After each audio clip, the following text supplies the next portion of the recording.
Okey, untuk soalan yang kelima, sangat senang yang mana kita guna saja peta pemikiran yang sama, sama dengan soalan sebelumnya tadi.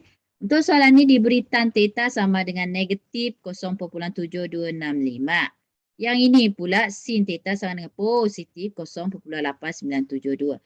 Okey, dia minta anda cari dekat mana theta ni berada. Kita ada 4 sukuan. Adakah okey, sudut yang kita cari berada dekat sukuan 1 ke, sukuan 2, sukuan 3, sukuan yang keempat. Jadi senang cerita, kita kena patah balik dengan okey, peta pemikiran ini. Okey.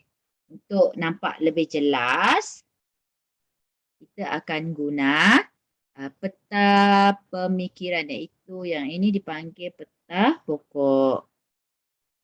Okey. Pokok tadi kan. Jadi kita mulakan dengan tan theta.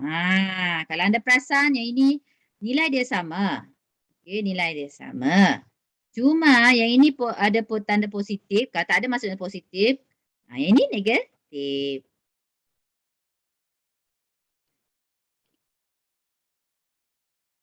Tan theta sama dengan positif 0.7265.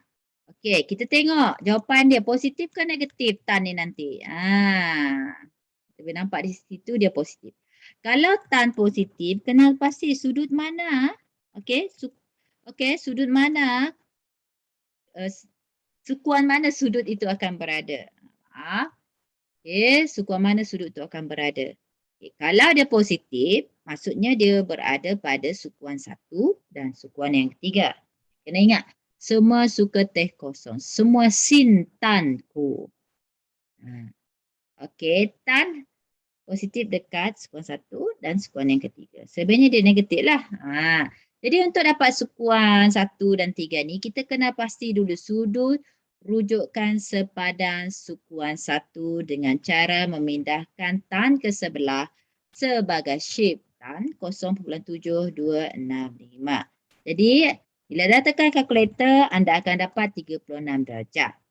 Okey, memandangkan 36 darjah ni adalah nilai dalam sukuan 1, kamu gantikan saja di situ. Macam mana nak dapatkan sukuan yang ketiga berdasarkan 36 darjah?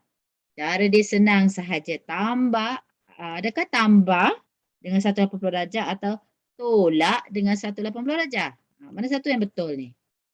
Kalau awak tambah, okey, anda akan dapat dalam sukuan yang ketiga.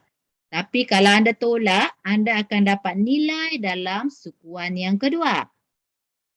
Kalau sukuan 2, jawapannya salah lah sebab soalan ni dia nak dalam sukuan ketiga. Jadi, anda tambah saja. Tambah je. Tambah, dia akan jadi berapa. Seterusnya, kalaulah tan tu negatif. Sama juga. Okey. Tan adalah negatif dekat sukuan. Selain daripada 1, 2 maksudnya, sukuan 2 dan 4. Okey. Jadi, macam tadi juga, nak dapatkan sudut rujukan sepadan, anda hanya pindahkan tan ke sebelah sebagai shift tan 0.7265. Jadi, jawapannya 36 darjah juga kan? Kamu abaikan negatif tu. Negatif tu hanya untuk kena pasti dia dekat berada sukuan mana. Sukuan 1, 2 atau 3 atau 4. Okey, macam mana nak jadikan dia sukuan 2? Caranya senang je. Kamu tolaklah dengan 180 darjah. Jadi 180 darjah tolak 36 darjah, anda akan dapat dalam sukuan, nilai dalam sukuan yang kedua. Okey, macam mana pula nak dapat dalam sukuan yang keempat? Tolaklah dengan 360 darjah. Ingat, sudut tak ada negatif. Dapat jawapan. Okey, kalau dia sin theta sama dengan positif 0.8972. Okey, kita pasti dulu sin positif kan negatif kat situ. Memang dah nampak dia tak ada tanda tolak. Maksudnya dia positif lah. Kalau positif, sin positif dekat sukuan 1 dan sukuan yang kedua. Sebab semua suka teh kosong. Semua sin tako. Maksudnya sukuan 3 dan 4 dia adalah negatif.